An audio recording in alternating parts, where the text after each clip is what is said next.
right, welcome to another episode of Only Comics. I'm Mike. This is Adrian. Good morning. Good morning. And this is Chris. Good morning. Everyone's probably like, who's Chris? Now, if anyone who's been with us from the beginning will know that Chris was on our first episode. Yep. Right. He's been on a few in between. Chris is like... I describe myself as like a Seinfeld character. Okay. Like I just kind of come in, come out. Just whenever. I'm an infrequent guest. Yeah, you know? infrequent guest. Yeah. He's like extended family of the show. Yeah. You know? Yeah. You play the laugh track when I come in. It's Yes, the whole deal. Yeah. absolutely, absolutely. Chris is also an artist, so you can check him out at Chris Boyle Art, right? Chris Boyle Art on Chris Boyle Art on everything. Everything. ChrisBoyleArt.com, Chris Boyle Art on Instagram, Chris Boyle Art, I think on Twitter. Just check, you'll find me. Just check, yeah, he's there. Yeah. Is the first night for sale yet? It is going to be for sale on the website very, very soon. Very soon. Very, very So soon. stay tuned. Yep. If you go to my Instagram, you'll see some sneak peeks Ooh. of some other stuff I'm working on. So that's exciting too. Nice. Yeah. Nice. So I've read it because I'm an insider, So course. hey, it's a great comic. So once it is, I recommend y'all follow Chris because his art's amazing and the story's great. So check out the first night as soon as you can get your hands on it. Thank you. But Chris is with us for the whole ride today. So if you've never been on Only Comics or if you've never watched Only Comics, we'll let you know that there are some things that we're going to say that may make you upset, right? We don't do this intentionally, Adrian, right? This is just our opinions, That's know? it. And then sometimes when they hit the internets, these individuals that watch us get upset. They still watch, though. So, But I would recommend that you don't take anything we say today personally, okay? If you do, there is a treatment for that. It's called dissecting. It's for butt hurt.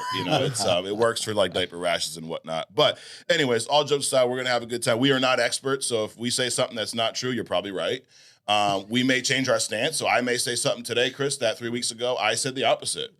And guess what? It's how I feel today. Yeah, so I agree. It's okay to say you don't know something. Exactly. It's all right. 100%. So, well, let's hop right into, we do news and rumors here, Chris, because, in the comic book world, there's all kinds of news and rumors going on.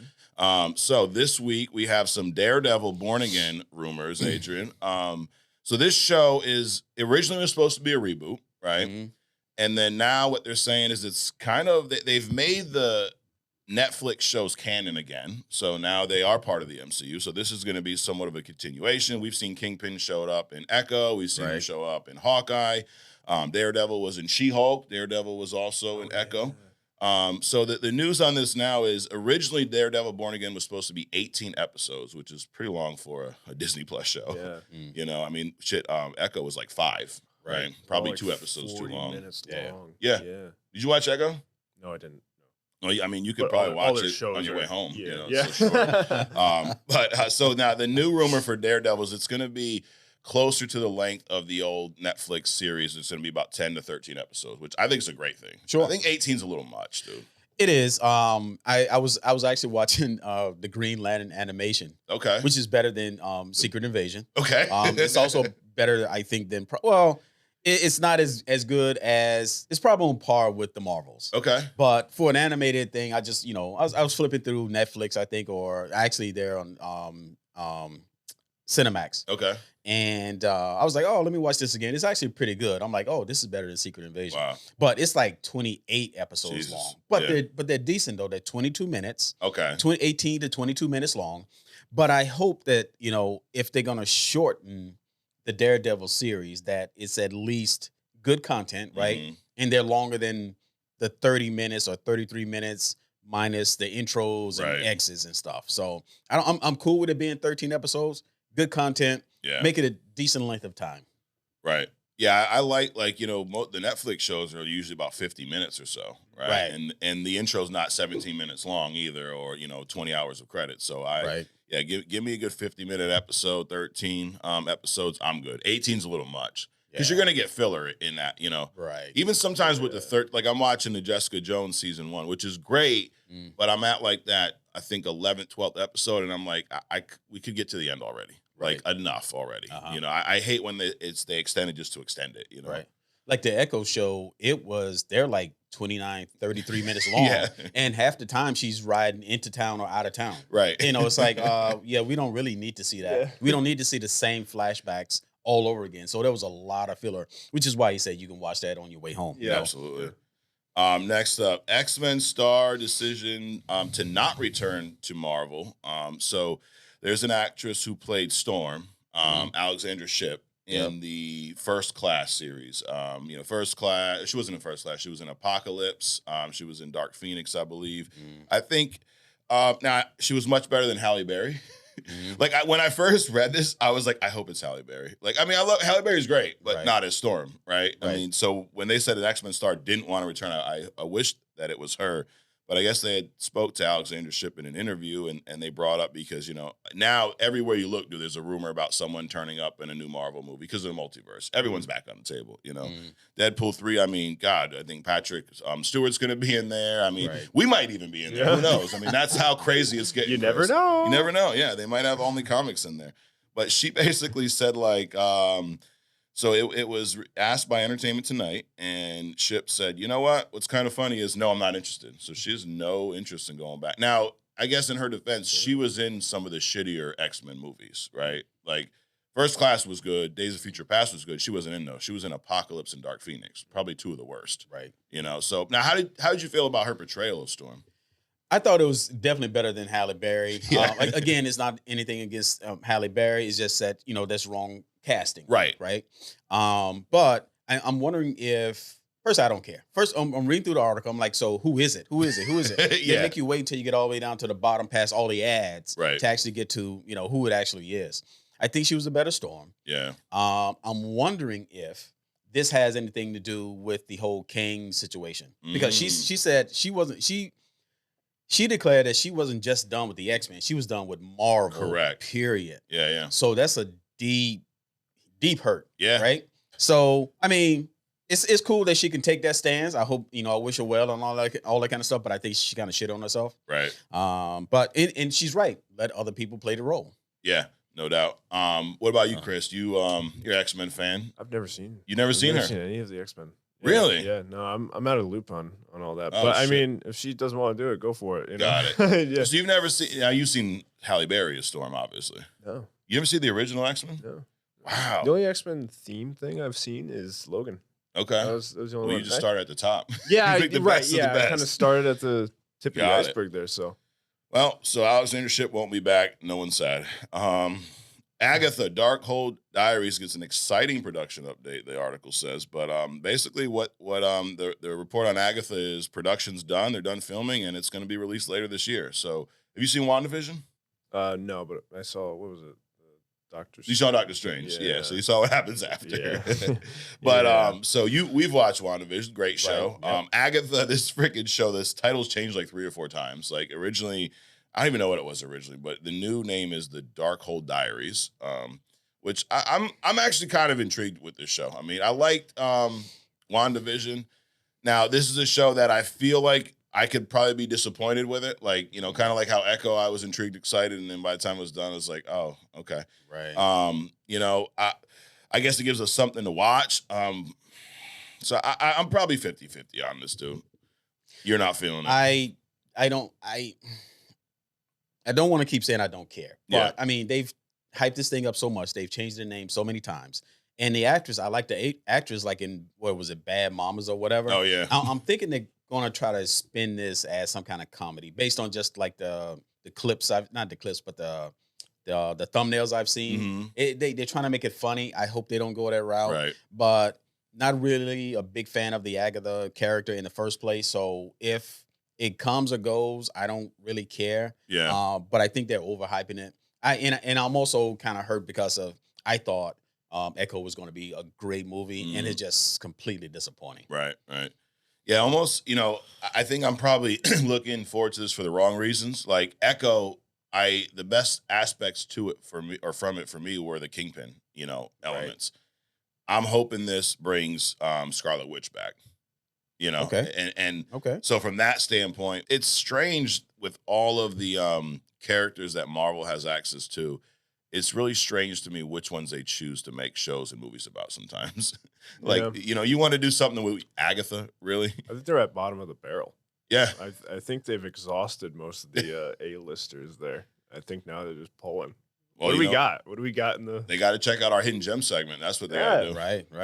I don't know. Are they doing it because these are kind of like low-budget characters that don't require a lot of action scenes or CGI? Because, Maybe. At the end of the day, money does play a role in the production of these things. I mean, you can get some, because the Agatha I remember is some old lady like in a wheelchair, right? Right. I mean, yeah, that'd be like a Perry Mason kind of a shot right there. Real low budget wheelchair with a napkin over her eyes. It's like Martha Stewart to play her or something, right? Yeah, exactly. Have Snoop Dogg hanging around on a chair, something like that. I would like that. Hey, if they're gonna make it a comedy, right? Yeah, I would like that. We could get Snoop Dogg in the MCU. That would be great. Yeah. Madam Web. So have you seen this trailer? No.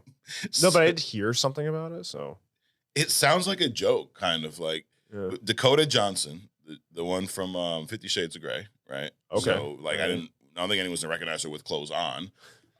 So anyway, she plays a Spider Woman, I guess. And then Sydney Sweeney, another one, she plays a different variant, I guess. And the way they're marketing this with the three women, I read this. Someone online said they trying to like compete with the Marvels with this movie. Like, is this Sony's version of like this three women team up? But it's another Spider-Man movie without Spider-Man, essentially. Yeah. And the villain is like a variant of Spider-Man, which is kind of weird. That was funny in Venom. Yeah. Yeah. Yep. Same deal. Now, so you're talking about like the competition meaning like the woman power thing, where a bunch of like another three female character team up, because that's No Men Allowed Club or something. I don't know. But anyways, the reason why it's in the news is it has a reported runtime of 1 hour and 56 minutes. So if that's true, it would be the longest installment of this Sony Spider-Man universe without Spider-Man. So it's longer than both Venom movies, Morbius. Those are only 3 shitty movies that came out from that whole line. But so I don't think this is a good thing. I really don't. I agree, because longer doesn't mean better, right? No. Yeah, that's the thing. But hey, actually, you were afraid that they spoiled the whole movie in the trailer. So maybe longer means there's going to be more than just what we saw in the trailer. Well, the thing about it is like with Echo, right? I mean, all the best scenes were in the trailers. Correct. And then it ended up being a Fisk movie. Yes. Right? Yep. So longer definitely doesn't mean better. I think I've seen the whole show entirely, with the trailers. So we'll see what happens. I don't know why they're doing it. Like, don't like Sony villain movies, I guess, or whatever. The movies that they're making without Spider-Man, they're all bad. Right. Like, they're all bad. Morbius was terrible. And then people joked about it enough where they released it because they're like, oh, they actually like it now. And it just failed again. Yeah. So I don't know why they keep doing it. I don't know why there was another release of Morbius? Yeah, because it had failed the first time at the theater, but then people online kept making jokes about it, as in like no one wants to go see it. It's Morbius, but they talk about it like it was the greatest movie ever. So Sony saw that and they're like, "Oh my god, they liked the movie. Let's go put it back in the theater." And they did, and it bombed again. Why don't you have Ryan Reynolds start commenting on it? Then it'll go viral. Yeah. I still haven't seen Morbius. I would recommend it. Really? Yeah, there's some goofy moments. I've seen the 2 Venom movies. Yeah, which those are like guilty pleasures. The first Venom movie I like, but it is missing 40 minutes. Yes. You can tell there is a moment where they edited out a crucial component, like a crucial runtime, because he goes from "I hate humans, you all need to die." Very next scene, they're all right. Yeah, I think I'm gonna save them all now. And you can tell there's a moment where they cut out 40 minutes. It's awesome. I love it. How do we get to 40 minutes though? I mean, what's the science behind the 40 minutes? It just feels like that would be enough time to tell that story to tell, because you skip a whole act. So I would say an act, like a full, like suddenly everything is just going right for him. But both Venom movies, and I think that's why this is newsworthy, right? Because these Sony villain films typically have been on the shorter side. Like I think both Venom movies like 1.5 hours. Yeah, but even they could be fun. Venom was fun. I'll give it that. Yeah. Even the second one, it had its moments. I mean, if I could never see him at the club again DJing, that would be great. But it just felt so rushed. Like it went from, Cletus Cassidy's in jail, he bites him or whatever, and 15 seconds later he's full-fledged Carnage. That should take, to your point, 40 minutes to build up. Like how did we go from the beginning of this movie to everyone's Carnage and everyone's fighting every second you turn out of nowhere? Like it literally was like on a freaking high-speed chase, like just 0 to 100. Yep. I don't get it.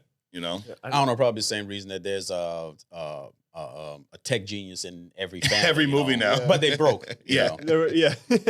They're always unemployed. Right. Yep. So, this, I don't know, Madam Web. I mean, I'm just more, I will check this out just out of pure curiosity. Like, how messed up could this is going to be like, I think it may be worse than She-Hulk. That's Thor to Phil. She-Hulk that's saying a lot, man. Wow. Yeah, I don't know. All right, so that's the news. Now we like to wrap this up with a thumbs up, thumbs down, and I don't know. I think we get a lot of downs this week. So, all right, so we'll go around the horn. So, Daredevil: Born Again will not be 18 episodes, closer to 10 to 13. I'm giving this a thumbs up. Thumbs up. Yeah, that's fine. That's cool. Thumbs up, Chris. Go ahead. Thumbs up. All right, Storm actress Alexandra Shipp says she's not interested in coming back to Marvel. I guess I give that a thumbs up. Yeah, thumbs up. I think it's appropriate for her. I'll give it a thumbs up. I have no opinion on your career. So thumbs up. Do what you want. Agatha show update. Production's wrapped. This will debut later this year. I'm gonna give it a thumbs down. Thumbs down. Thumbs down because I have no interest in it. Yeah. And who's asking for these characters, by the way? Yeah. Exactly, Chris. Thumbs down for the same reason. Yeah. And then Madam Web runtime is 2 hours and some odd minutes, so it's long. So maybe they're going to take the 40 minutes that are missing from Venom and put them in Madam Web. Right. This, I just give it a thumbs down because, again, who's asking for this movie? Who said we need Madam Web on screen? I don't know. Thumbs down. Like you said, who's asking for the movie? And why make a movie longer for somebody who don't want to see it in the first place? Yeah. Thumbs up. Keep doing it. Keep making bad stuff. Keep throwing these random characters out there and just slapping together a movie. Keep doing it. It's good. I like it. Yeah. Well, Chris actually likes bad movies. For different reasons. Well, Morbius ends, and my buddy and I, we make this joke all the time. The last line in Morbius, they're teasing like the Sinister Six or whatever. And he looks at the camera and he goes, "Intriguing." And then the movie just ends like out of nowhere. So every time I hear any news, it's very intriguing. I'm intrigued. That's You're why intrigued. All right. It could be thumbs up, down, or intrigued. Intrigued. Yeah, I'm intrigued. There you go. So Chris is intrigued about Madam Web. Keep doing it. Keep making bad stuff. All right. So next up, we have a segment that we call Hidden Gem here. So we like to help out the DCU and the MCU. Mm-hmm. And we know that they're listening because a few weeks back, Adrian had a hidden gem of Wonder Man. And now they're making a show of Wonder Man. So where did they get that idea, Chris? Yeah. Had to have been here. Yeah, I'm sure they forgot they had that character. Exactly. Yeah, absolutely. I'm sure they did. So, and then Adrian nicely reminded them. So, Adrian's going to break down a hidden gem this week. If you like this segment, check out our playlist on YouTube where we have some greats like Dr. Doom's in there as a hidden gem. So why would Dr. Doom be a hidden gem? Because he's never been portrayed properly on screen. It was atrocious, his portrayal back in the Fantastic Four. Mm. We've had Corsair last week, Cyclops, Havoc's dad. We've had Havoc on here. Yep. We've had Gotham City as a hidden gem. That's a great one a few weeks back. So anyway, I'm going to turn this over to my man, Adrian. Adrian, what do we got going on Hidden Gem this week? All right, this week, you've heard us talk about characters that aren't superpowered, right? Mm-hmm. So we have the Supermans. We have... Green Lanterns, we have, all these people with all these strength powers, ray beams and all this other kind of crap. But we also have, we like to talk about people as regular people. People like Sonya, she's in the CIA, Nick Fury, wherever he is, whatever 3 letters he's carrying these days, we got these people, the Lex Luthors, they aren't super powered, but they have access to things that make them above and beyond the regular person. This week's hidden gem is kind of one of those people. He's kind of in between, like a mid, like a pseudo. This week's hidden gem is Karnak. He is a member of the Inhumans. He's part of the royal family with Black Bolt, Medusa, Gorgon, all these people, right? So the Inhumans, so I was introduced to the Inhumans through the Fantastic Four. When I was introduced to them, they were living on the moon, like in a crater on the moon. They had this field around their entire city to prevent people from detecting them, right? So they were kind of like Canada. They're kind of in the middle of stuff. Yeah. They didn't really go to war with anybody. They didn't really have any humans. Enemies. They just wanted to be kind of on their own, isolated. And so they don't really get into a lot of conflict. They don't necessarily have, super villains after them, that kind of thing. They're just kind of hidden off on their own. But part of their coming to being is that they would be born regular, right? And they would go through this thing called the Genesis, Pterogenesis, and it would transform them into something. Now, it was like flipping a coin as to what your power was going to be after the process. Like Black Bolt, he got he can't talk because even a mere whisper of Black Bolt would shatter mountains, right? Medusa, her hair, even though it's like red, it's not snakes, but she can control every fiber of every hair on her body, right? Karnak's parents, after seeing their first child go through pterogenesis, he turned into like this green-skinned, water dependent superhero per se, right? In other words, he skins green, he's got scales, he got fins, can't survive outside of water. So they was like, I don't want our second child to go through that process and end up being whatever he's going to be. So they kept him out. He basically went to study, right? So even though Karnak's thing is he's a regular inhuman, which means that he's more powerful than strength-wise than a regular human. So by default, he can lift like a ton, 2,000 pounds. But outside of that, to a inhuman, he's not a superpowered person. However, he studied martial arts, right? Now, he did have a innate ability, a psychic ability to detect weaknesses in any person, any object, or any situation. So he can walk into a room, and regardless of what's in the room, he can detect if there's some weakness in the situation. But he can also detect if there's a weakness in you.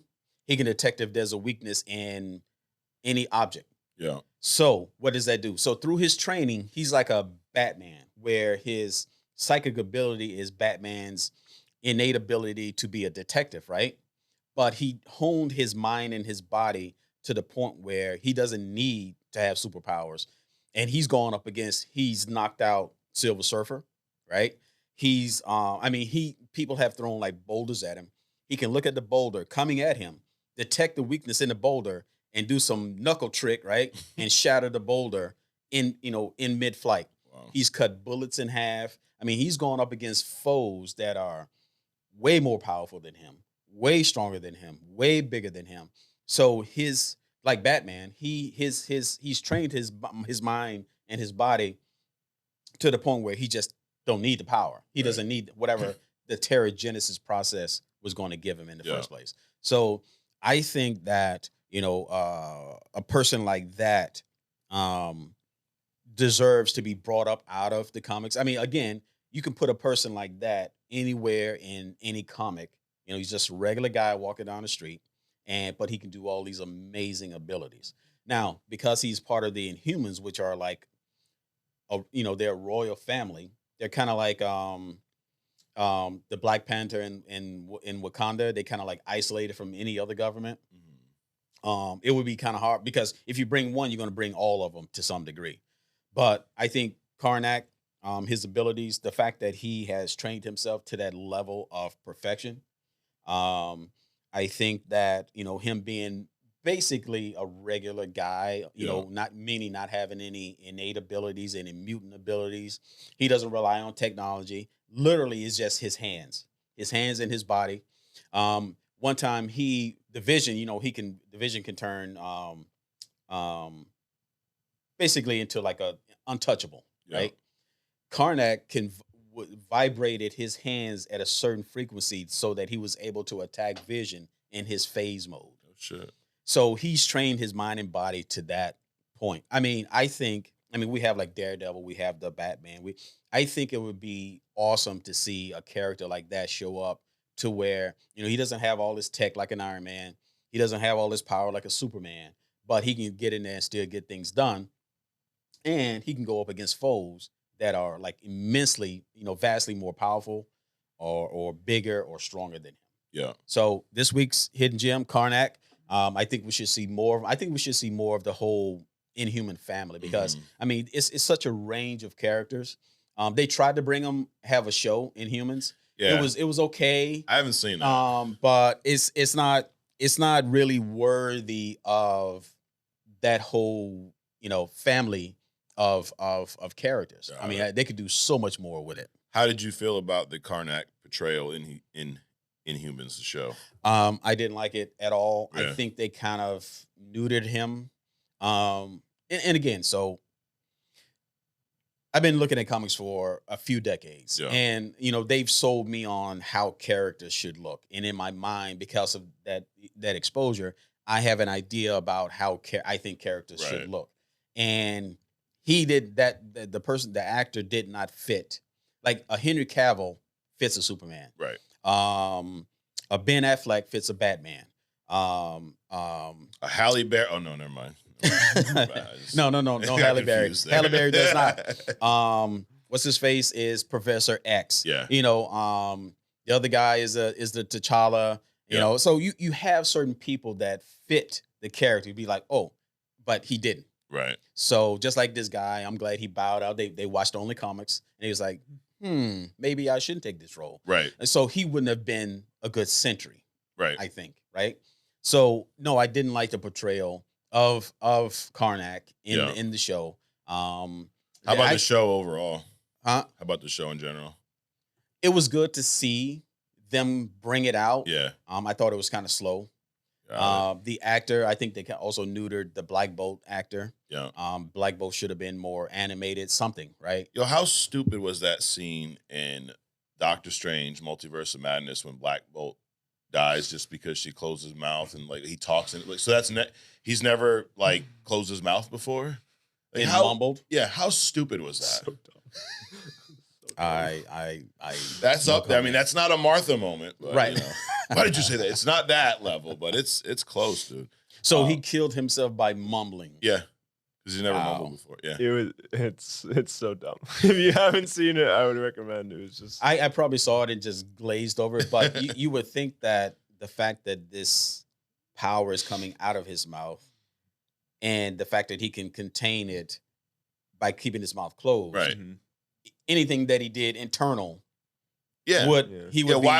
Why would Scarlet Witch sewing his mouth shut cause him to blow up his own What's head? the one thing I can't do? Scream. I'll start there. Yeah, yeah, exactly. It was a great scene. Wow. Now, actually, in the comics, Ms. Marvel is an Inhuman. She gets exposed with the Tarragon Mist. That's how she gets her powers, which we've not seen in the shows. I don't recall that one. Yeah. That would have been, but that would be odd so Miss Marvel got her. I'm not saying that it didn't. Yeah. I definitely missed that one but I also forgot all about the white female Miss Marvel throughout the comics. I knew of two Marvels. No, not Captain Marvel, Ms. Marvel. Oh, Miss Marvel. Yeah. Miss Marvel. They obviously changed it for the show, but there is an origin where she's exposed to the Tarragon Mist, which is how she gets her powers. In the MCU now, she's a mutant, so they're obviously gonna somehow use that to bring X-Men in, I would assume. They once thought that Franklin Richards was a mutant too, and he was actually he went through this process where he was actually disappointed that he wasn't a mutant. Really? But they set up his genome so that people thought that he was a mutant because they couldn't explain his powers any other way or something like that. But then come to find out that he wasn't a mutant. He's just this beyond Omega level individual. Yeah. But he didn't classify as a mutant. So who knows? It would just seem odd they didn't want to go through the Tarragon Mist to get that kind of a power. It's just weird to me. Yeah. Whatever. Yeah, it said she was, here it is, Kamala developed her superpowers after Marvel's Infinity storyline. When the Tarragon Mists are released, her dormant Inhuman abilities are activated by the mist on a rare night so it wasn't like with the Inhumans originally, but somehow it was released. And they used a similar story in the game. There was an Avengers game that came out a few years ago, which the main story campaign was great. And then once that was done, what was left for the game fucking sucked. It was atrocious. But the story was pretty cool, and they did a similar story there where some type of mist was released, and that's how she got her powers. But obviously, MCU, they changed it with the bangle and the whole deal. Right. But dude, Carmack, this is I'd love to see this dude on screen done properly though. I mean, it sounds like a badass character. Yeah. To your point, like a daredevil. Like imagine him fighting Daredevil. You know? Oh, that would probably be a short fight. Yeah, who'd win? Karnak. Really? Oh yeah. Man. Oh yeah. We'll see how the universe. See, when we say stuff like that, sometimes, Chris, that's when that condition comes out. Yeah, the butt hurt. That's when it happens. They start commenting. Yeah, they start. But Karnak, did you watch Inhumans? You ever seen the show? No, I didn't. Me neither. And that kind of was around like it was like a spinoff of Agent of S.H.I.E.L.D., right? Didn't the Inhumans debut there, or they at least talked about it or something? I think it was in the same timeline, meaning like our timeline. It was, about around the same production time. Right. Yeah. Well, there you have it. Another great hidden gem from Adrian. If you like that, check out the rest of the playlist.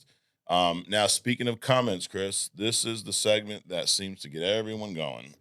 And this is, I have fun with it. It's called Agree to Disagree.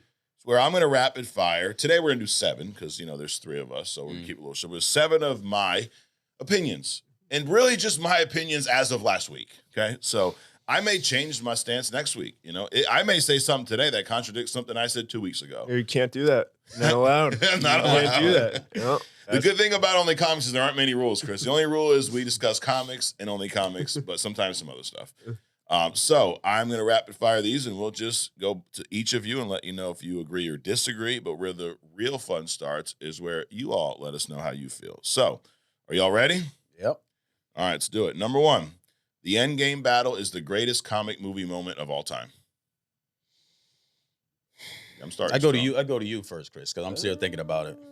I start strong. Yeah. Greatest comic movie. It's good. I don't know. I would disagree because I'd throw something in Batman. All right. I'd throw something in like the which we're going to talk about Nolan. later. Yeah. So disagree, Adrian. I'll disagree only because I'm hesitating. Okay. So I'm thinking there's something else. I can't recall right now. Number 2, Brie Larson was miscast as Captain Marvel. Absolutely. I don't know if she was miscast. I just don't like that character. Okay. So Gotcha. So disagree. I disagree. Okay. I think I would not like that character regardless. All right. This one, Adrian. I got one for everyone today. Okay. As my man Bob Ross would say, Wonder Woman would beat the devil out of Superman. I agree. I agree. All right. Reluctantly. I don't know. Superman. Superman has that like main weakness, just this rock that everyone knows. So I do gotta, you gotta fix that, dude. Right. Like, no, that's not his only weakness though. His other weakness is that he's attracted to Wonder Woman, so that's gonna slow him down. Yeah. Right? And then he's got this whole not killing thing. Right. Yeah. It's not as bad as Batman's, but he's got that thing going for him. Oh, let's not harm the people that I'm the gods of. Zack Snyder's Superman didn't have a problem killing. He did not. Right. Nobody in Zack Snyder movies had a problem killing. He didn't have a problem with that. But also Wonder Woman, she was raised in war. Yeah. Her I mean, everything around her is about war. She knows war. Superman's only real hand-to-hand, combat experience is through his powers. I mean, he's been trained, he's been put in rooms where, the kryptonite thing, and he was taught hand-to-hand combat by humans, but he doesn't have a lot of experience with war without his powers. Now, Wonder Woman is Superman without the laser beams, right? In the breath and blah, blah, blah. But she is as powerful as he. Probably not as fast, but I think that whole war thing would tip the scale for her. I agree. All right. He's convinced. He'll do that, dude. Mm-hmm. Adrian has deep comic knowledge, dude. Yeah. He understands the power set. So he was saying some shit last week or a couple weeks ago. This guy's a 2-ton. I didn't even know what any of that shit meant. But yeah, I believe him. So either he's really good at bullshit or he knows it. And either way, I don't really care. All right, here's one for you. Madam Web will be better than the Marvels. I am so disappointed in Marvel at this point. I'm gonna say I disagree. Okay. I think I'll have more fun watching it. So I'm gonna say because more fun because it's better, or more fun because I think Sony has a better track record of making a fun bad movie, whereas Marvel has a track record of making a bad film that's not fun. Gotcha. It's just a slog to get through. Gotcha. You know what I mean? So I agree. All right. The Marvels was better than the Eternals. Agree. I didn't see it, but I'll agree. Take our word for it. Echo was better than the Marvels. Echo was better than the Marvels. I agree. Okay. You didn't see Echo. But you did see the Marvels. I did see the Marvels, and it was not good. Could you? Would you say that the Marvels could be better than anything? No. Right, so It's very bottom of the bear. I only saw it because full disclosure, I didn't want to go see the Marvels. I had another choice that day, but I lost, so I had to go. I had to go. The next Wolverine actor should be under 6 feet tall. I agree. Yeah, give the short kings a chance. Yeah. Well, it's not just about the short kings. Wolverine is short by nature. Right. Yeah. You know, Hugh Jackman is what, 6'2", 6'6", something like that? Yeah, he's at least 6'2". And Wolverine's what, like, he's under 5 feet, right? Or is he 5? No, I think Puck from the Alpha Flight. That's like right, yes. 4 something. Even though he was tall at one point, then but he's also immortal. But right. Wolverine is like 5. I'm gonna say like 5'4", 5'6", somewhere. So but Tom shorter. Cruise could easily take that. You know what I mean? Make the short kings in the comments. No, let's leave like Tom. Let's leave. I'm just Tom saying, Cruise height wise, he's got it. Yeah, that's all. Just height wise, he's there. And then the last one is, and I've said this before, and I'm gonna double down. Only Comics is the best comic podcast on YouTube. Absolutely. I would agree. Yeah, I mean, obviously. So there you have it. Agree to disagree. Now, you all sound off. Let us know if you agree with us. Yeah, that last one is not up for debate, though. No, you cannot. You can't disagree on that one. All right. So real quick, we're going to take a look into the future here on Only Comics, right? We travel the multiverse every week here. We battle opinions. We battle people online, all kinds of stuff. We even battle our past selves with our opinions we had a few weeks ago, you know? But what we're going to do right now is look ahead to the movies coming up in 2024 and the TV shows. And dude, when I said this last week, Adrian, I thought like I was going to have to do a week-long work of homework and find all these movies. Because I'm used to there being about 37 comic book movies a year on average, right? Give or take. There are only 5 comic book movies on the schedule for 2024. So now, that being said, let's hope there aren't too many of these fun, bad movies since we only have 5 of them, right? Wait, are they scheduled or do we actually have release dates? These 5 have release dates for the year. Okay. So, yeah. They're probably not going to get moved back to 2028 or something. Yeah, no, there's a good chance these all 5 get released because even the latest one scheduled is in November. So, everything, unless there's another actor strike, unless there's another pandemic, I think we should be good. The first one is comes out February 16th, and that is the beloved film called Madam Web. So that's the first one. Second one, so we go from February. The next comic book movie comes out in July 26th, Deadpool 3, with Hugh Jackman's return to the claws, if you will. And then August 30th, we have Kraven the Hunter, another Spider-Man villain film without Spider-Man. This one, though, have you seen the Red Band trailer for this? No. This one actually looks really good. Which one? The Kraven the Hunter. We talked about the trailer weeks ago. Oh, yes, I did. Yep. Pretty brutal. Yeah. I think it's going to be a rated R movie, actually. And Kraven's a pretty cool character. I'm down. Yeah. I mean, you're a big Spider-Man guy. Mm-hmm. How do you feel about Kraven as a villain? He's a fun villain, so I'd be down. And I think that character could exist well in its own right. You know. See, that's one you can do without Spider-Man, build up and then lead him to meet Spider-Man. Right. Yeah. It's kind of weird having Venom without Spider-Man, since in every comic book story, Spider-Man gets the symbiote first. Yeah, and he looks like him, so it's like, that too. It's a small little detail. Yeah. But that's one I could see having its own story. Yep. Cool. Now, speaking of villains without their heroes, on October 4th, we have Joker, Folie à Deux. This is the sequel to the Joaquin Phoenix, very depressing Joker where he climbs in the fridge. Yeah, don't forget, he's crazy. He's climbing the fridge. Yeah. Now, I've been around a lot of crazy people in my life. Okay? I ain't never seen one of the motherfuckers climbing the fridge. I've never seen that shit happen. So that's some new stuff. Yeah. And then finally, last but not least, on November 8th, we have Venom 3 to cap off the amazing trilogy. Highly awaited. Yes. Maybe you'll get the extra 40 minutes in this. Maybe this is where they'll tell you why he loves That would be great. And how he learned how to DJ. Yeah. You think they have like DJs on his home planet, wherever Venom came from? I guess, man. I don't know. They're just making it up as they go, dude. Definitely. So, of these movies, now there's also some TV shows. So, Echo already dropped. That came out on the 9th. Check out our review on that if you missed that. I gave it a, I give it a 5? You gave it I gave it a 6. You gave it a 5. Right. We got Agatha Darkhold Diaries, late 24. There's no date on this. And then there's there's about 5 other shows coming out, or 4 that don't have a date yet. Number 1, The Penguin Show, which is a spinoff of the Batman movie. Allegedly, it picks up like right as that movie ends. So I'm looking forward to that. X-Men 97, that is scheduled for late 24. No release date yet, but that's a continuation of the animated series. Eyes of Wakanda, a Black Panther animated series on Disney Plus. And then The Boys Season 4, which I'm highly looking forward to. You've not seen The Boys yet, right? No. I saw episode 1 and I was like, it's not for me. Yeah. I get squeamish kind of easily. So I saw it and I was like, all right, not me. I see what you're going for, but yeah. If you get squeamish, it's going to be hard to get through that show. Yeah, right. So I was like, all right, let them have their fun.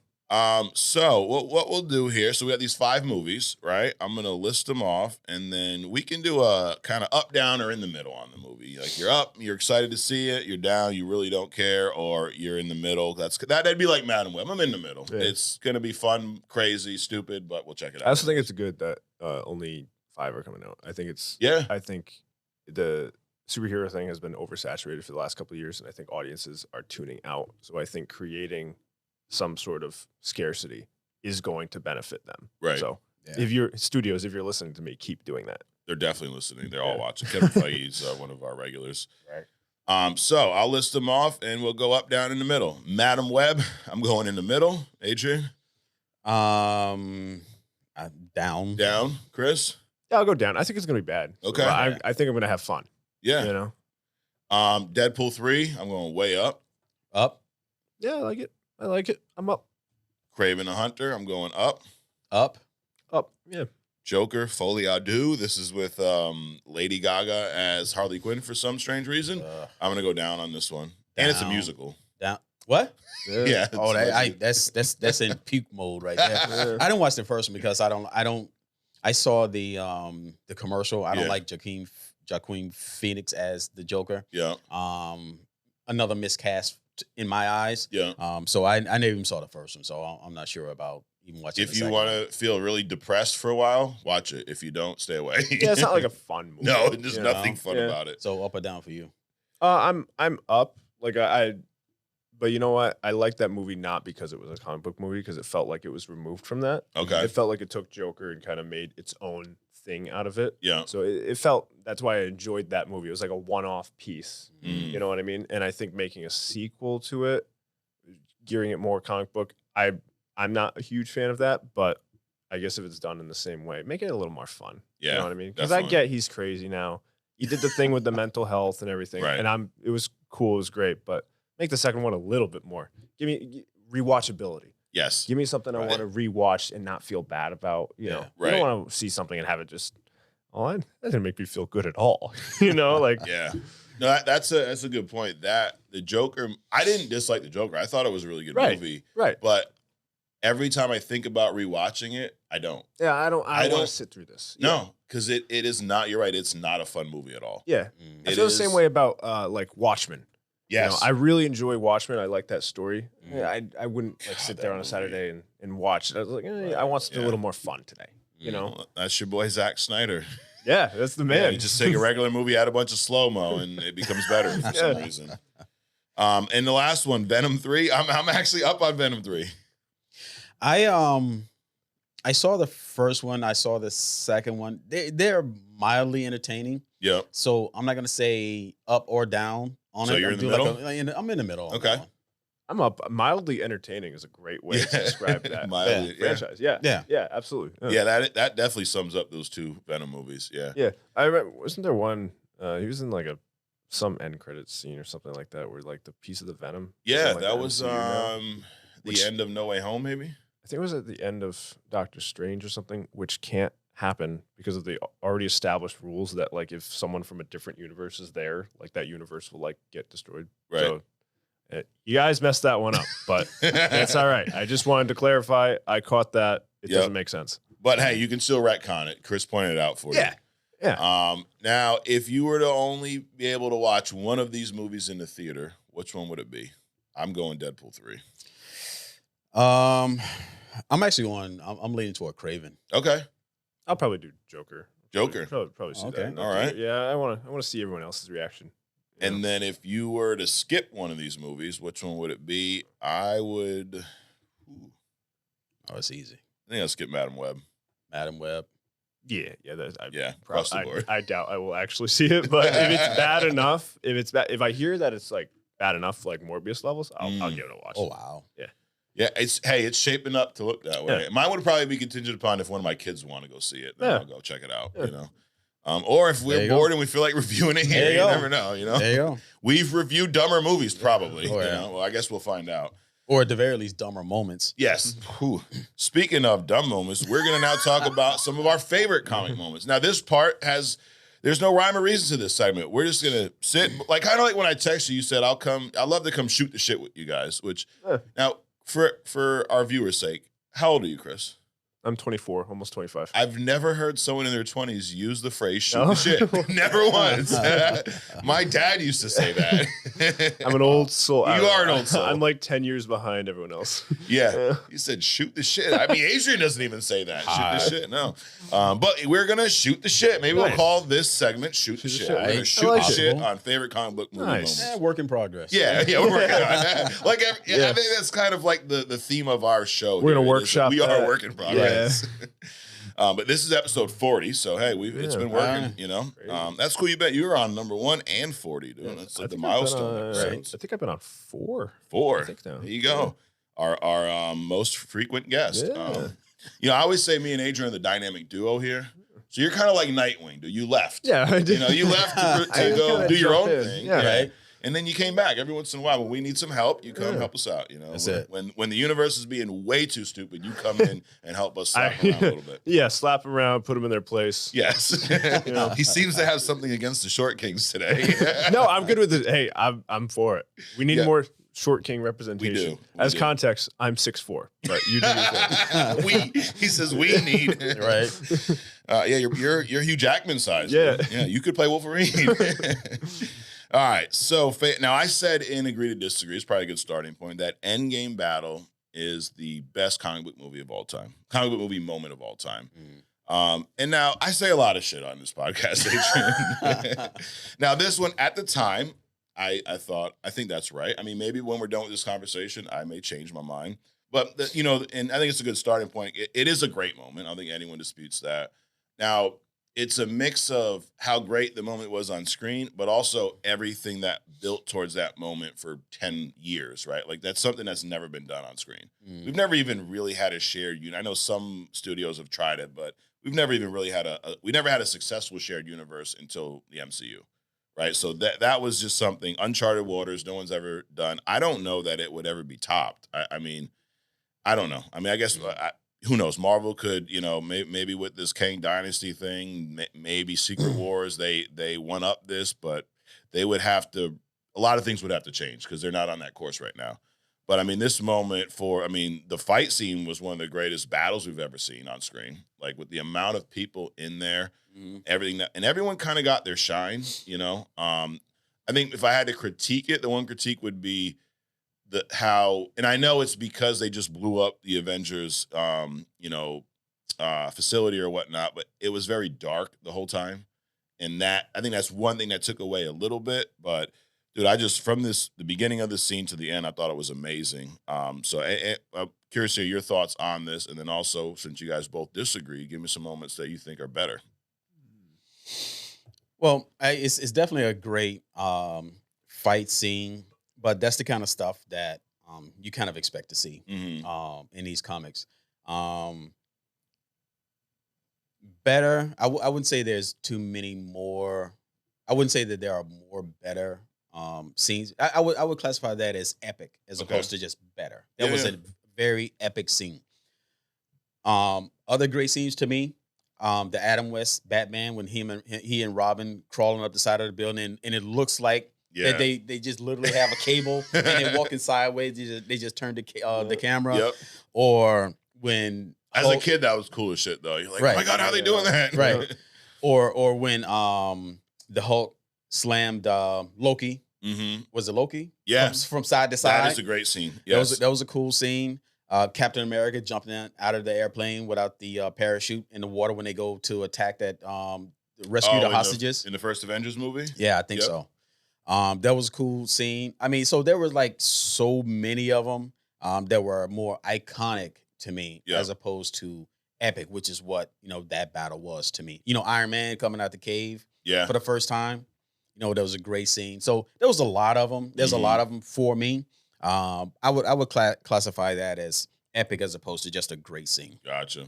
What about you, Chris? You mentioned some Batman moments. Yeah, I'm just really big on character moments. Yeah. So like in Dark Knight Return. No, the third Nolan movie when Batman is training again. He's broken his back. Rises, right? Dark Knight that Rises. is like a really good character moment for it. Those are the kind of scenes I really gravitate towards. Yeah. Something that's like, here's a guy who's broken, beaten down, and he has to build himself back up. That you got me. I'm on stuff like that. But then like goofy scenes and stuff like that, like Batman and Robin, with George Clooney. Yeah. And Robin takes off the rubber lips. Yes. I love that scene. I think it's hilarious. It's unironically a really funny scene. Good old rubber lips. Yeah. He's just like, and the way he just slowly does stuff like that is fun. But I love character moments, like Iron Man 3 when he throws away the arc reactor. It's this turning point. If you look at it as a trilogy, it's this turning point where he's finally overcome everything that he's done, and he's like, I'm comfortable with myself as a person. He's reached the end of his journey in that movie, right? And him throwing it out, and like that's a great scene to me because it's a big character moment. Yeah, you know what I mean. Iron Man 3 is a classic Christmas movie, by the way. It is, yeah. So is Die Hard. Yeah, I rewatched it. Exactly. Exactly. That's a Christmas movie. Yes. Iron Man 3. I don't know. We have to pull up the tape. I believe you agreed with me. Yeah, I'm sure I did. I'm sure I did. But it has Christmas moments in it. It does. Speaking of Iron Man, so some great Iron Man moments. I love, the moment you mentioned when he first comes out of the cave is great. But one of my favorite Iron Man scenes is when he first, I think it's maybe Mark III, the first red and yellow suit he has, when he goes over to the Middle East and blows up all his grenades. Like when he attacks a terrorist. Right. But, it's goofy, but it's awesome. Yeah. And when he gets, and I even have it up on in my office, the thing I drew of him. I love that scene of him walking away from the explosion in the Iron Man suit. And for context, I think it's important to put that movie into context. Iron Man, the first one. Yeah. This was 2008. Right. Okay, so this was the first like real big budget. I mean, we had Spider-Man, but this is the first MCU thing. Right. And that was meant to be a standalone movie. They thought it was going to flop. Yeah. So to put it in context with 2008, Iron Man, a civilian, builds this suit, and from his home in Miami, flies to the Middle East, and as a civilian, just starts gunning people down, like just an enemy army. Right. Just watching it as a kid, I was like, oh my God. And then I grew up, and I was like, you can't do that. Right. You can't just shut down. Of course the UN has problems with that. You can't, you are an armed civilian just going into a war zone. Of course. Well, like somebody said about Elon Musk, when you have $1 billion, you don't have to ask for permission. Yeah. Who cares if you put your Tesla in space? You just tell people what you're doing. You don't have to ask for permission. And Tony Stark is not only is he a brilliant technologist, he can evade all the crap that would affect normal people in flight, right? Yeah. He that arrogance about him, he just doesn't care what anybody thinks, right? Like when he went to the the UN or whatever, and they were trying to take his Iron Man armor. He's like, you can't have it. Right. He's like, I don't care. Oh, I what love you that. think. That's a great scene too. The opening of Iron Man 2. Iron Man 2 is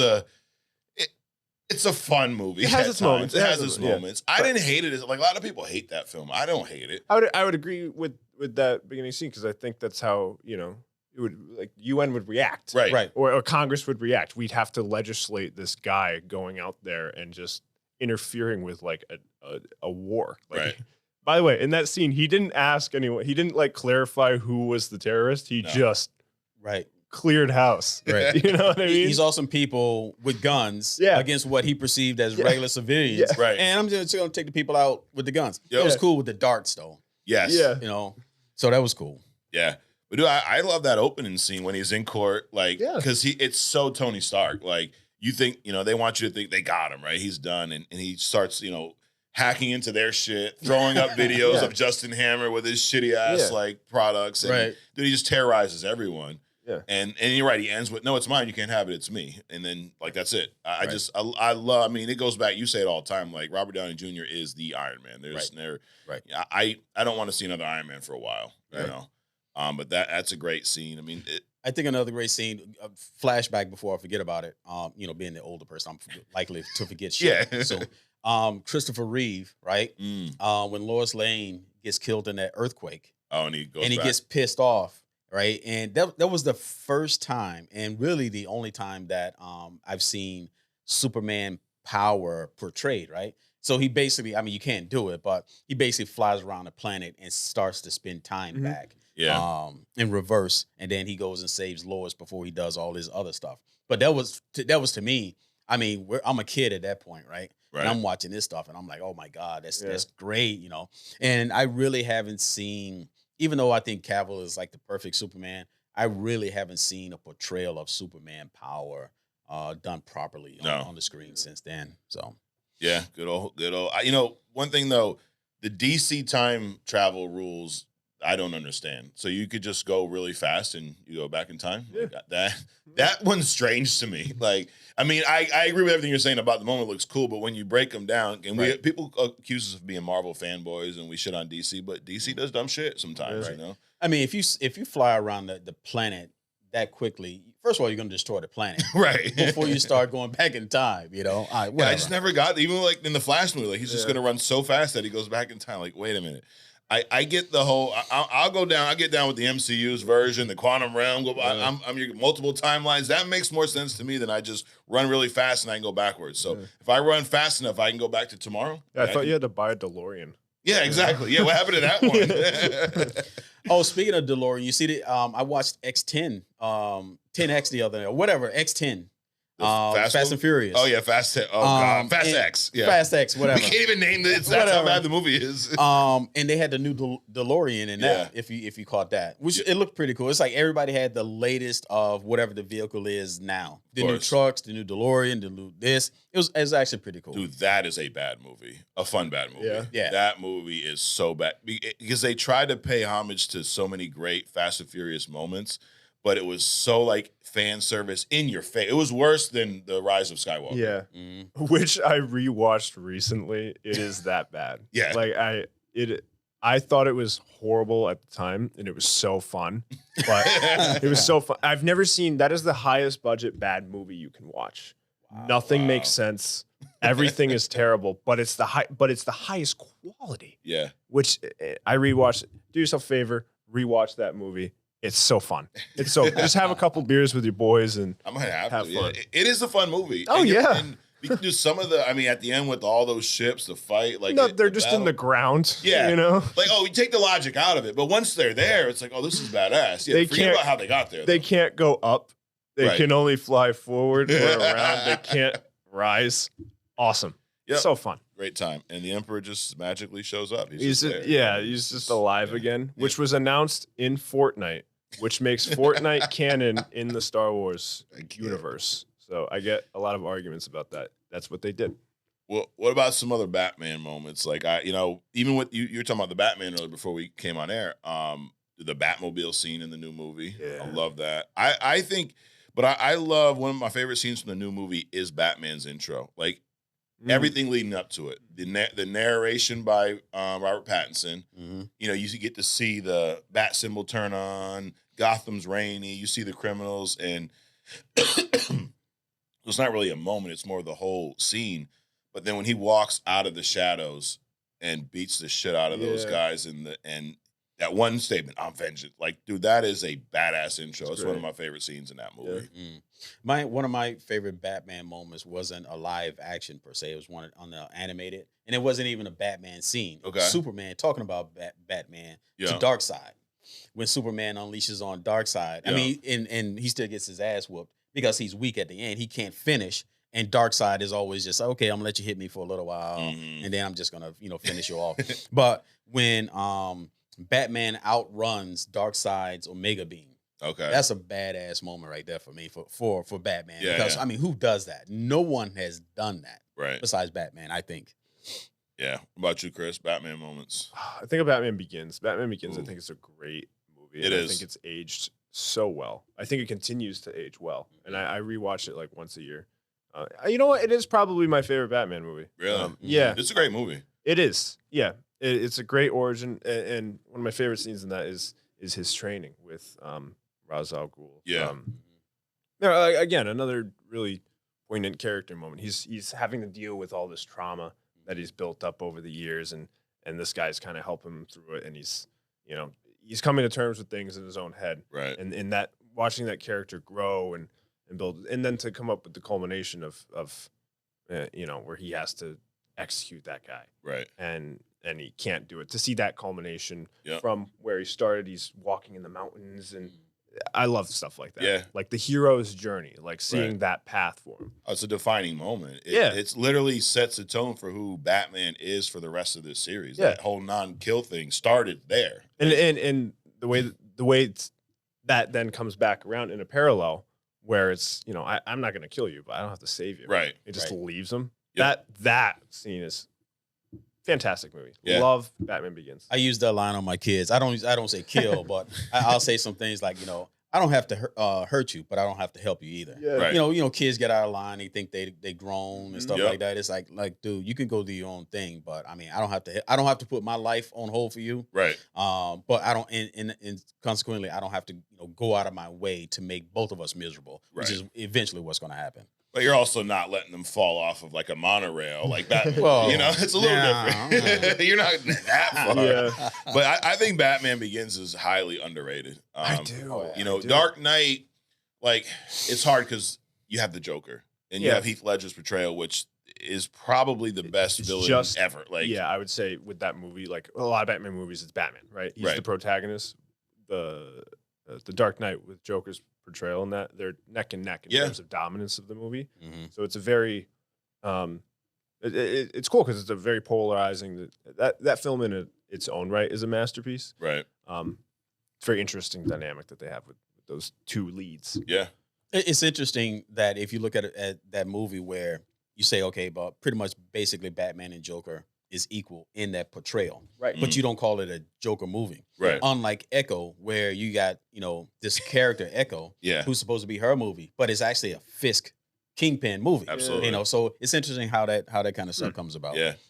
Dude, I know we said movies, but there's even a lot of moments in these shows. Like you talk about Kingpin, I think about the first season of Daredevil and his origin and some of those scenes. Right. And even even in Echo, like that's the thing about even in a bad show or a bad movie, there's usually a few moments that are pretty cool. Like you were talking about Venom earlier, but like Echo, for example, the Daredevil Echo fight's amazing. Oh, yeah. I mean, some of the flashbacks with Kingpin when he beating the devil out of something. When he beats the devil out of that guy in the alley because he was fucking with the little girl over the ice cream. Right. Dude, there's so many little cool scenes. But going back to Batman, now this will sound funny to anyone who's seen the show in the past few weeks, but the Batman-Superman fight in Batman vs. Superman is epic up until that moment. Dude, that is a great fight.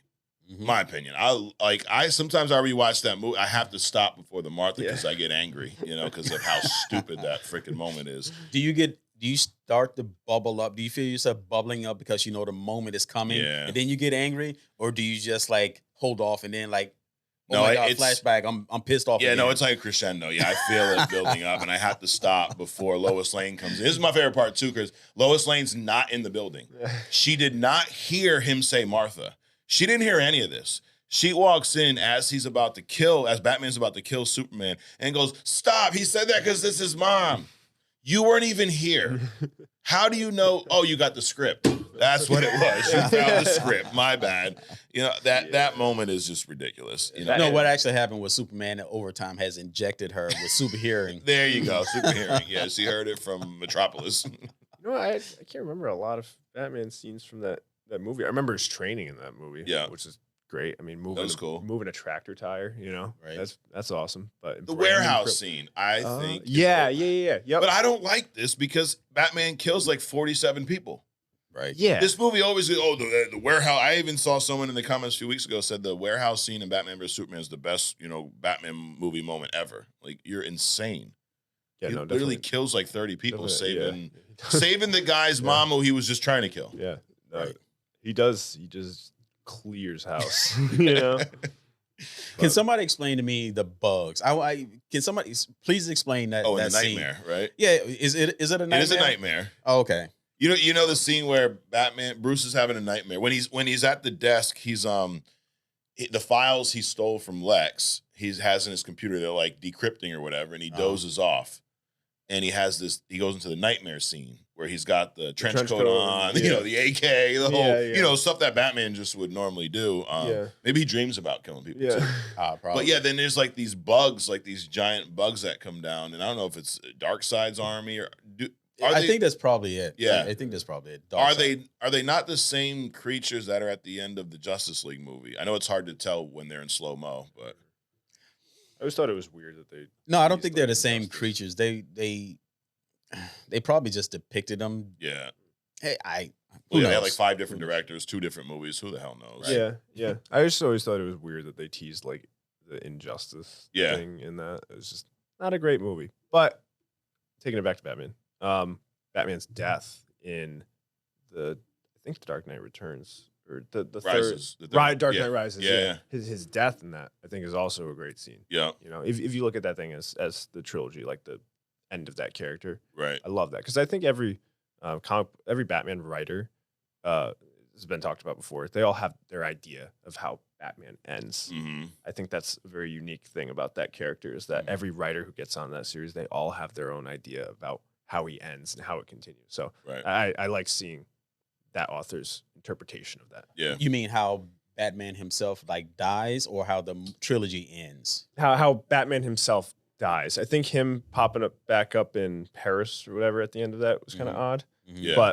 But the character, like everyone's like, oh, we don't know how to do it. He's like, I'm going to take I think it was like a bomb or something. Bomb, He's like, I'm going to take it out. Like, we're not even talking about this. This is not me.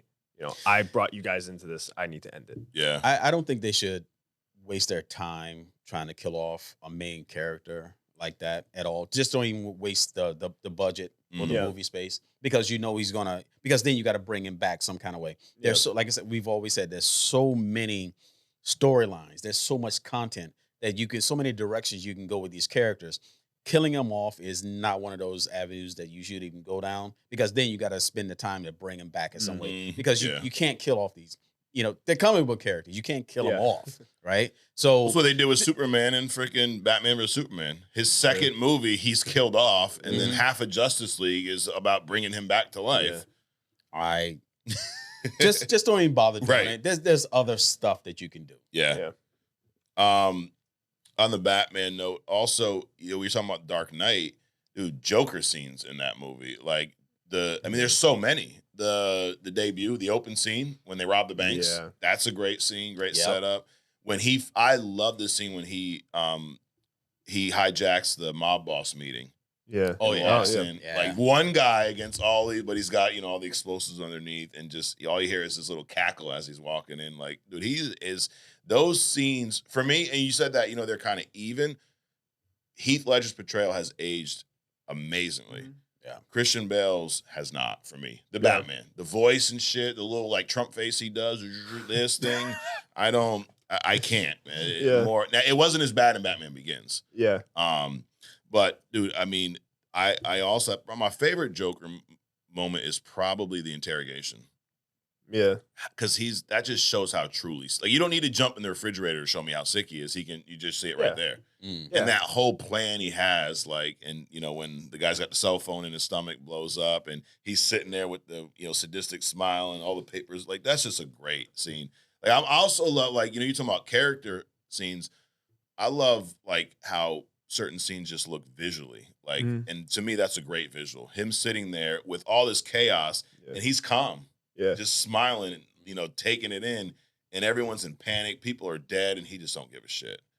And dude, the dialogue, and I mean, when he's great. Teasing the cop when he's like, you know, I was with your friends in their last moment, so it's like I know them better than you do. Like, it's just sick, dude. My friends and I can quote that whole Joker's whole script in that movie. Yeah, I don't know why, but sometimes we'll just be like at a restaurant, at a bar or something, and we'll just start going into it in awesome. Character, freaking out everyone else around us. It's awesome. That's great. Nice.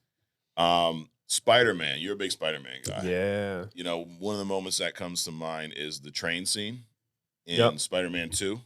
Yeah. Oh my God, that movie is 20 years old this year. Now that is, of the original trilogy, that's my favorite one. Is it? Yeah. A lot of people say that. Yeah. A lot of people say that.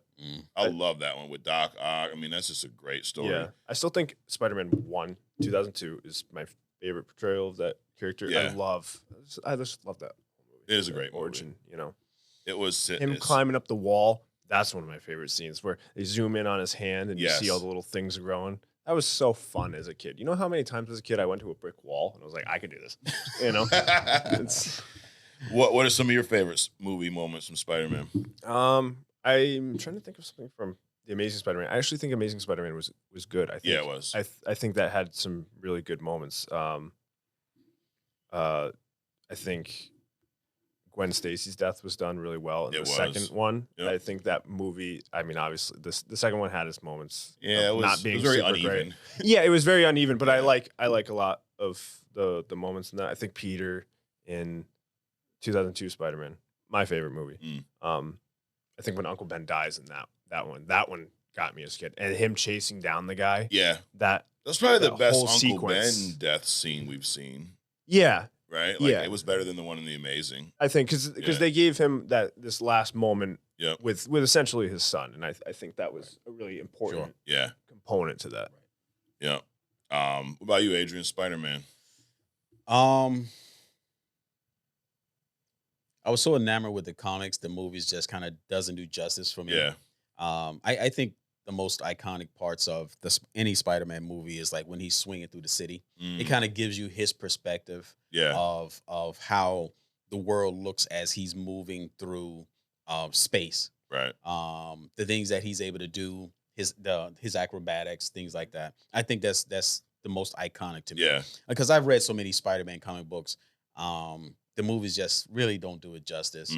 So, but yeah, I agree with you. The Uncle Ben thing was pretty cool. It was like one of the best Uncle Ben deaths. I mean, though we kind of like sick of seeing them. Yeah, we don't need to see any more. No. But right. It's one of the best Uncle Ben's deaths that could be portrayed. I think it's kind of a funny good where he was, he started his wrestling career. Yes. Yeah. I love that they pulled that from the comics though. Yeah, absolutely. Absolutely. So that was pretty cool. Outside of that, I mean, there was a lot of, little moments here and there. Yeah. I think one of the least favorite movies that I've seen of Spider-Man was who is it? Electro, when played by Jamie Foxx. The first time around, when he was blue. I wasn't feeling that at all. I thought that was like done very poorly. And it's too bad because they did such a great job with him in No Way Home. Like the character design, like I mean, it's too bad they screwed it up because I really like the Amazing Spider-Man movies, both of them. Yeah, I think they get a lot of shit, but I like Garfield as Spider-Man. Yeah, no, I think he fits very well, and I think the Amazing Spider-Man 1, I think that was great. Gwen Stacy's dad, his death, and his imparting some sort of wisdom onto Peter, I think is an amazing scene. Yeah, you know what I mean. I really like that. I think that that Spider-Man was a very relatable character in that for which is why Spider-Man is the number one, superhero character in the world as it is, because he's relatable. Yes. Everybody, he's a teen, I'm a teen. Right. He has problems, I have problems. He's going through puberty. So he's so relatable, which is, again, why he's like number one above, I think, even Superman or Batman. Yeah. So I would say Spider-Man, Batman, Superman kind of a deal. Right. Yeah, there's so many Spider-Man moments, and I agree. I love the swinging in a lot of these films. Like even just like usually towards the end, they give you a really good swinging through the city. Right. And they did it in No Way Home, which was I feel like was kind of homage to these old movies. Right. Like you got to see him with his new suit, his little grounded apartment. But one of my favorite Spider-Man movies is not from live action. It's from Into the Spider-Verse, the first movie, The Leap of Faith, when Miles is figuring out his powers, and you talk about. The first Spider-Man with the little whatever is coming out of his hands. Yeah. Now, I get a similar kind of feeling to where you get with when his foot is on the glass window, right? Yeah. He's on this building and he goes to jump off and it shatters the window a little bit. Yeah. Like just the attention to detail. They're zooming in on his Jordan 1, but he's, it's the first time he's ever done anything like this. He's figuring out these powers and it's like, you just got to take a leap of faith. You just got to believe you can do it. And I love the way it's shot because he's actually diving down, but they invert the camera to make it like he's going up because it's like his rise. Like that's his moment. Such an amazing movie. Right. It is such an amazing movie. That one is definitely like a 10 out of 10 for me. Yeah. You know what I mean? That movie just reinvented so much. Oh, yeah. And I didn't see like I think in terms of animation too, there's a lot of stuff that's come out recently that kind of reinvents the wheel, which I mean, the new Turtles movie took a lot of inspiration from Spider-Verse. You know what? I've talked to I've had friends who have younger siblings or kids and whatever, and I've talked to them, and it's interesting because Miles Morales is their Spider-Man. Yeah, that's all they know is Spider-Man, and it's awesome. Really interesting to me. It's cool. Yeah. It's cool that was able to reinvent this character for a new age. Right. It's not the same as I grew up with, but it's so cool to see them excited about. Their interpretation of the character. That's right. Right. Right. It's just like Dick Gregory. He's deceased. He's an old comedian back in the Sammy Davis Jr. days and stuff. He's like, if you take a 4-year-old kid that was 4 in 2000 and when did Barack become president? 2008. 8. He was 4 years old in 2008. To him.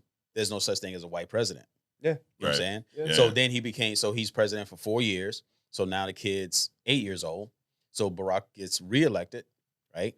So he's 8 now. So by the time he's 12, his entire life has been a black president. Mm-hmm. So it's kind of the same thing, but not really. In comics where, these kids, they see a different interpretation of an old character. And for them, that is that character. Yeah. And then everything else is what we call old school. Yeah. It's like we sitting there talking about how, the Amazing Spider-Man, those are the old movies. Right. So, right. Yeah. It's just interesting. Those They are our the whole movies. conversation. Yeah. Speaking of different characters, so the No Way Home end scene when you get to see all 3 of these Spider-Men fighting together, that's another one that goes up there when they're fighting on the Statue of Liberty, just all of the little that's where fan service was done properly. You talk about Rise of Skywalker, how atrocious it was there. And then Fast X, it was even they double. I mean, they Fast X'd it all right. They 10 times that how stupid that fan service was. But I feel like it was done great there. Like even the comments about and I don't know if you remember this, but I think during Spider-Man 2 there were talks about recasting Tobey Maguire because he had a back issue. Mm-hmm. And they even played to that. It was like, I got this middle back thing. And he's like, oh, I'll crack your back for you. And then they talk about a lot of this shit that fans talk about. Mm-hmm. Like, I think the webs coming out of his wrist is stupid. Mm-hmm. Oh, I love the part, the aspect of Spider-Man that he's a genius and he figured out how to create these webs himself. And it's also something he has to manage. So it could be a weakness at times. Yeah. Shooters don't. And when it's just, shooting out of like your wrist with that's just stupid. But they touch on that there. But just that scene and it had character moment in it. You had, Tom Holland's Spider-Man wanting to kill Goblin because he killed Aunt May. Mm-hmm. And then he kind of had his moment where he realized like, no, I should actually save this guy. So it had all of the above. And rewatching that movie, the fights in that movie, they're pretty brutal for a Spider-Man movie. Like, they beat the shit out of everyone in that movie. But I think that's a scene that's right up there, too, the No Way Home scene. What about Thor as a character? So now there's going to be nothing from Love and Thunder we talk about. Right. But I think back to the Infinity War movie where he gets Stormbreaker and he shows up in Wakanda and the whole "Bring me Thanos" with the Avenger theme playing, like that's one of those epic moments. Him coming out with Groot and everyone there, fighting everyone there. The Civil War airport scene's another one where they're all fighting, the two Avengers. And then now, would you say that that's a bigger moment, or the end fight with Cap, Iron Man, and Bucky?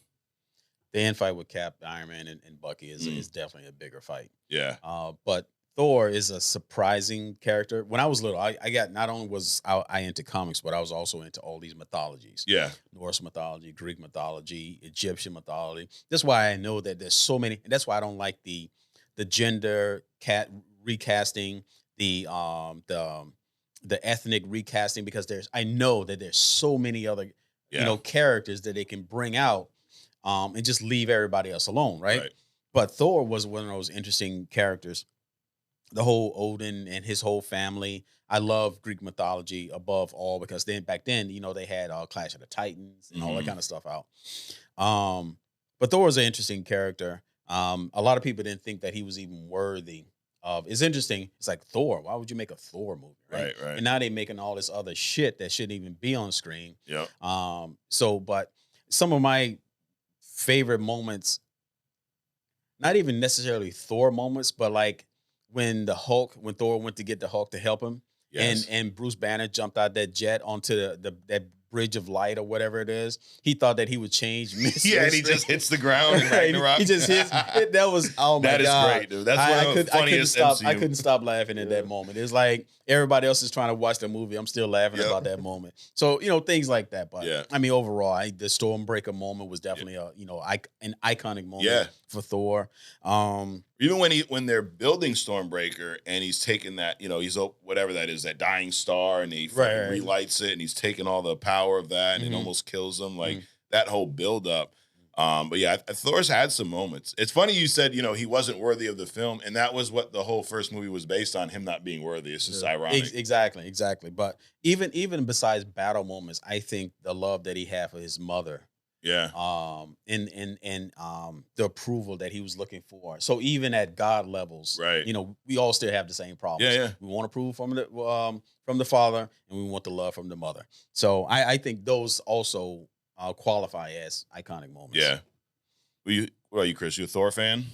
I've definitely seen everything he's been in. I just can't. I'm having a hard time thinking like specific scenes that he's been in. I enjoy the character. I think the one that sticks out is in one of the Avengers movies when they're all having fun. They're sitting around partying or whatever, and they're all trying to move the hammer. Oh and Age of Ultron. Yeah, and Cap moves it just slightly, and he's like, "Oh shit, I like that." Yeah, that was fun. That was cool. That was definitely cool. And I love on the lighter side, his interactions with the Guardians in Infinity War, when they find him floating through space, and Gamora's all enamored, and Peter gets jealous, and he starts, "Are you mocking me?" Like, he's literally imitating him. Like, why are you mocking the God Man? Like, and you get, dude, Drax has some great moments. Yeah. Like, I didn't even think about that when we were put, like, not epic, but dude, hysterical. Yeah. Right. Drax probably, and for me, from a comedic standpoint, is my favorite character in the MCU with his comedic timing. Right. And just Batista's portrayal is just amazing. Like, dude, he's hysterical. The Guardians 3, when he started speaking the language of the children. Yeah. And nobody knew that he was like, yo, you didn't ask. Right, exactly. Yeah, that's a great one. But there's so many. A couple more that stick out to me, Adrian. Black Adam. Yep. When he debuts, like when they wake him up you've seen Black Adam? Dude, the special effects in this movie are amazing. Like, as far as the way his power is portrayed on screen, some of the things that, like Adrian said about Superman, you don't really get to see it. I feel like they do a pretty good job of showing these powers in this movie. Like, right. So like the Flash, right? When they portray Flash moving through space and everything is blurry, that's incorrect. Because that's the way we perceive him, as kind of a blur, right? When the Flash moves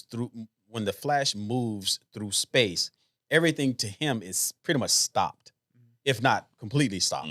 So, but in Black Adam, when he's moving through space, and it's funny, most people when they move characters through space, they're either like horizontal to earth, or they're in some kind of position where they're down. They're aerodynamic. Yeah. And he's upright, completely upright, but he's still popping around like Superman, right?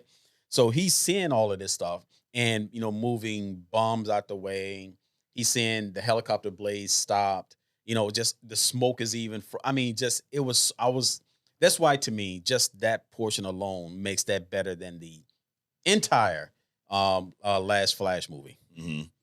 Yeah, it's like the Quicksilver scene in some of the later X-Men movies, where when they rescue Magneto from the Pentagon, you get to see how if you're that fast, to your point, how it really would look. Right. He sees everything clear as day. Exactly. Everything slows down dramatically. Yeah, it wouldn't just be a blur with him standing in Ezra Miller's head like a fucking bobblehead going back and forth. But but notice there's no epic moments from The Flash. How about when Michael Keaton does somersaults out of the airplane at 80 years old with no parachute and kicks everybody's ass? Would that consider epic scene or no? Well, the epic scene is him saving that building and eating a hot dog and putting a baby in a microwave. The baby in the microwave. I mean, come on.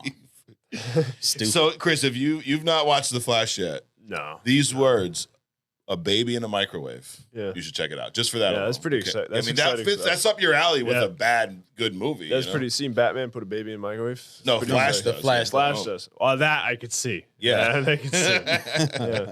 Yeah. But I mean, all in all, there's so many moments. Anyone think we're leaving out, Adrian? Anything we've not mentioned that's a great moment to you? I'm thinking. There's just so much. Let's see, X-Men, Spider-Man. Nothing. About Wolverine. Fantastic We've not Four. mentioned Wolverine. What about a Wolverine moment? A Wolverine moment for me, I don't know if it's Wolverine or X-Men, where they released him as Weapon X, and he's going through that whole facility, just massacring everybody. There was a moment. That's one of the X-Men movies. I want to say it's when they have the younger X-Men trapped in that little room or whatnot. Right. Is it Apocalypse, maybe? I think it's Apocalypse. Maybe. But yeah, he has a little Is that cameo. the one with like Havoc in it doing his hula hoop? His hula hoop thing for his powers. Yep, definitely. Now one moment that I it's hard for me. I like it, but then I don't. So in Logan, when he injects himself with the steroid shit in his neck, and then he goes, berserker rage in the woods. I like it because it's the first time we really get to see his berserker rage on screen. But I don't like it for the same reason, Adrian, you have issues with a lot of these older characters. Like, he looks old.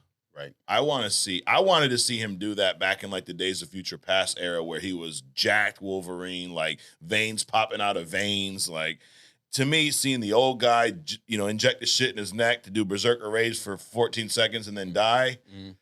It was good to see, but it was like, damn, I wish we would have seen this before. You know what I mean? I don't think they knew how to portray him back then. Yeah. So like in Echo, when it first opens and they're showing Daredevil, he looks seasoned. Yes. He looks like, he's just making small incremental moves, and he's dodging this and dodging that. That's seasoned to me. I don't think they knew how to do that when they first debuted Wolverine. Yeah.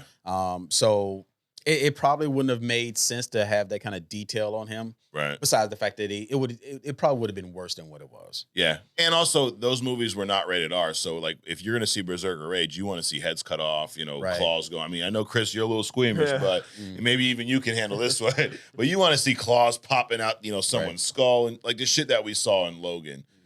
Which who knows? I mean, we think we'll probably see some of that in Deadpool 3. I guarantee it'll be pretty brutal. I mean, Deadpool 3, Deadpool is a rated R movie. Yep. Speaking of Deadpool, I mean, I love the moment how that movie opens when he kills all those guys. The whole bridge scene. The whole bridge with the SUV, it's tumbling, and that's a cool scene. One of the Wolverine moments that stands out to me is in X2 when they infiltrate the X Mansion. And he goes apeshit on all of Stryker's guys. Right. And he stabs a guy through the chest into the refrigerator and shit like that. Yeah. What about you, Chris? Any moments you think we're leaving out? Those are my big ones. I'm sure there's stuff Yeah. But those character moments, I think, always stick with me the most. More than like a fight scene. I'm always more for those intimate moments with the Batman or something like that. Just seeing the human being behind that character is always my favorite scenes. Right. Oh, you know what? The Spider-Man 2002 with Green Goblin. He's sitting on the rooftop with Peter. Yeah. And he's having that conversation. One of those, you know, why don't you join me conversations or whatever. But I love that ultimatum like that, you know. And Willem Dafoe as the Green Goblin really shined in that scene. So he's great. Yeah. And I like that they in No Way Home they figured out a way to kind of give him like his comic book costume in a way because you know he's at feast, so he's you know she's taking him as like a homeless person, gives him these kind of rags. They just happen to be purple and green. Yeah, you know. But I thought that was cool. And dude, whatever he did to his face, I mean, I know it's just William Dafoe, but dude, he looks like the freaking Goblin in that movie. So there you have it, dude. Top comic movie moments, or not really top, just some of our favorite. And, you know, chime in, let us know. Is there something we missed? Is there a character that you love that we didn't talk about? I mean, there's so many. We talked about Captain America. He had some great moments. I mean, going to that, you know, that's the thing about the endgame battle is there's so many moments within that battle. You know, you think about when Cap, you know, gets Thor's hammer and can use it. Like, that's an epic freaking moment. Like, I remember being, like, you talking about having fun in the theaters. Yeah. I remember the theater erupting at that moment, you know, because Thor's getting his ass whooped. And you see Mjolnir moving around, so you think it's Thor, and all of a sudden, you know, Cap gets it. He's all busted, bloody. And that was one thing. But when he started striking, you know, calling the lightning down, it's like, holy shit, he really does know how to use this motherfucker. Like that's the moment that will always stick with me. And then, of course, ending with the iconic snap, you know. Well, there you have it. Favorite comic movie moments of all time, maybe some in between. But let us know where you stand, what you like. And if you've not already, hit the subscribe button, like, share, follow us. Drop us in the comments. Let us know if you liked the show. If you didn't, why are you still watching? Real quick, Adrian, I'm going to end with something. I almost forgot about this, Chris. This is where we respond, okay? We'll pull up a few comments from some individuals. All right. We're gonna fire some shots back, you know. So leave me a comment. Yeah. Leave me a comment. Yeah, leave Chris a comment. Yeah. So this one I think y'all might agree with. My man Gord Rendell on TikTok says Spidey dancing was an all-time low. Love that they made fun of it in Into the Spider-Verse when, you know, evil Peter Parker's dancing down the street. Right. Yeah. I agree with my man Gord. What about you guys? I agree. It was one of my moments. Is like, not as bad as the Martha moment, but it was just stupid bad. Yeah. John Stricta on TikTok says, I don't care if I'm the sole voice. Joaquin Phoenix Joker was trash. I'd take Jared Leto's Joker over him 10 out of 10 times. Wow. All right. I didn't see, like I said, I didn't see the movie, but I didn't watch the movie because of Joaquin Phoenix. But you really like it. So, Chris, what do you say to my man John Stricta here? John, that's a pretty patriotic response right there. It's pretty strong. You know, all right. I mean, I don't know how to help you, John, but you know, I liked it. And I think now, would you say he says, I don't care if I'm the sole voice. I think he is the sole voice. Yeah, no, would you agree he's probably the sole voice? You gotta be out there, be a patriot, be the martyr. All right. That's all right. That's all right, John.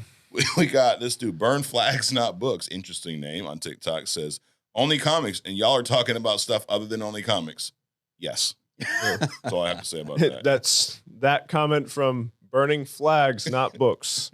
Exactly. Yeah. Burning Flags, Not Books. I'm not going to touch that one. Anyways, Jay Radke says, Jared Leto's Joker in Snyder Cut was good.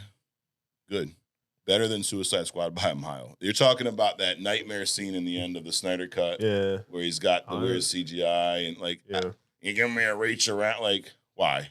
Why was that even put in that movie, by the way? I don't know. Yeah. I'm going to go with no on that one. That's an opinion. Yeah, it's your opinion. You can stick with it. Here's one about you, Adrian. So you had made some comments about Superman and your Hidden Gem Vixen. I think you were talking about how even Superman respects Batman enough to ask him before he comes to Gotham, pretty much, right? So the Surreal Music on YouTube says, Adrian's opinion on Superman warms the depths of my Batman cold soul. What does that even mean? I don't know, but it's a good thing, I guess. So, I mean, because we are not the biggest Superman fans here on Only Comics. Right. Like, we don't hate Superman, Chris, but he's kind of a boring character, in my opinion. Yeah, very boring. Yeah. Very boring. So we love Batman, obviously. So this person agrees with us.